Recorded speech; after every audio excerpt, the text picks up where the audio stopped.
Steve, why don't we start with the news of the day that came out, about 10:30, 11 o'clock this morning. Georgia and Ohio State. I don't know if we could possibly move that one up 12 years or so. And maybe they will play this year. I wouldn't be surprised. I don't think any of us would be. Georgia, Ohio State, the rare SEC series. Rare as in, when has this ever happened? A series between Ohio State and the SEC. My mind's all over the place. I'm not coming up with one. 1987 and 1988. LSU. Yes. I was an Ohio State student. They beat LSU in Columbus and tied them in Baton Rouge, something like that. Yep. And I remember it vividly. As I say, I was in school at that time. Chris Spielman was playing on the team, and they had SEC officials for the tie that was down in Baton Rouge in 87, I think is the year. And he said that he was telling the SEC officials he was being held on every play, and they were telling him you got to play through that or whatever. It was like they couldn't get a call, and the game ended up tied like 13-13 or something like that. But and then the following year, Bobby Olive caught a touchdown pass in the final minute from Greg Fry in 1988, and LSU came in. I think all the names are kind of run together. I think Tommy Hodson may have been the quarterback at LSU, and they were a top 10 team. And here's Coop. They beat them, and it's one of their 4 wins that year. They beat a top 10 LSU team. The season kind of fell apart after that. Had a couple guys declared ineligible for taking extra benefits and some injuries and just not very good. So, yeah, they haven't played a home and home with the SEC team since then. They played them a bunch in the bowl games, obviously. Did play Georgia and Garrison Hurst.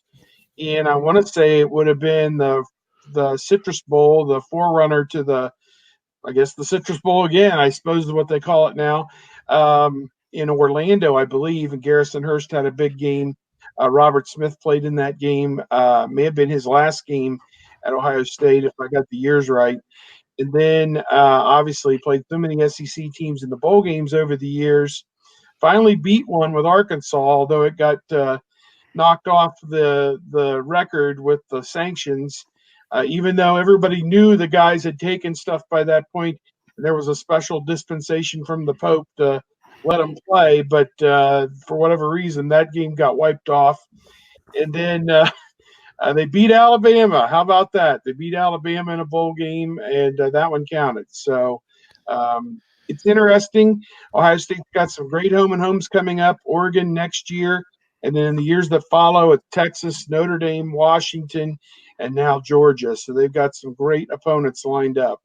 Well, we can banish wins, Steve, from the record book, but if we're going to cancel the games, that's going to cost people some money. So that's why that can't be. Yeah, the Sugar Bowl, I think, as memory serves, and that was a full 9 years ago now.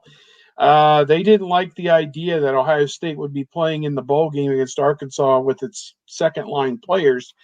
So they were part of the lobbying to hatch the deal behind the scenes to get the players a couple, 2, 3, 4 games, whatever it was, the ones who were coming back the following year. So there were some of the guys, Boom Herron and DeVere Posey, who missed like half the season. Mike Adams missed half the season the following year. Terrell Pryor missed the entire season. Yeah. And here we are some 27 years after they took on Georgia for that lone time in the Citrus Bowl. Yeah. And I believe that was Kirk Herbstreit's last game as a Buckeye. And he started, and I believe Ohio State was driving down the field inside the red zone late in the game, and there was some kind of missed handoff exchange, and Ohio State laid it on the turf, and game over. Yeah. That one. I vaguely remember all that. All right. So Georgia and Ohio State, Tony, obviously, we don't know how good these programs are going to be, how good they're going to line up 12 years from now. But it's one thing to schedule. Let's say we'll pick on Alabama here, Duke and Louisville. And it's another thing to schedule Ohio State and Georgia. You have a reason to believe that they're going to be power-packed even 12 years from now. Oh, yeah. And when you get like the two power programs in your respective states that are talent heavy in high school, in Ohio State and Georgia, there's no reason to think that they would suddenly start struggling at some, down the road. So you've got two teams that have the foundations necessary to continue to stay in power. The SEC East, you've got just Florida that they're competing against pretty much. I don't think, do we expect Tennessee or Missouri or Kentucky to step up and become something? Who knows? So and it's similar with Ohio State. They have nobody else in the East against them, just these small programs in Michigan and Penn State, nothing really serious there. But yeah, I think you've got two similar programs where, they are the biggest thing in the state.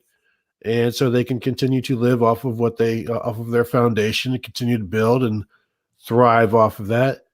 And as long as they kind of build a fence around their state, they're going to be fine. So 12 years, 15 years, 25 years, I think 30 years back, it still would have been a decent series. So 30 years ahead, 12 years ahead, I think we're going to be all right. Mark Rogers TV, the voice of college football. We talk Buckeyes football with Steve Hellwagon from Bucknuts. Join him there at 247 Sports platform for Ohio State. Tony Girdman from the Ozone. And we typically do this on Wednesday night, but Buckeye basketball trumped Mark Rogers TV. Wow. I'm shaking my head over that one. These guys have a job to do. And actually, believe it or not, I don't pay them. They just come on here for fun. And so that whole other deal that they've got going throws a couple bucks it's actually their way. Very cathartic. It's a great release, and it's very cathartic. Okay, we'll take that, Steve.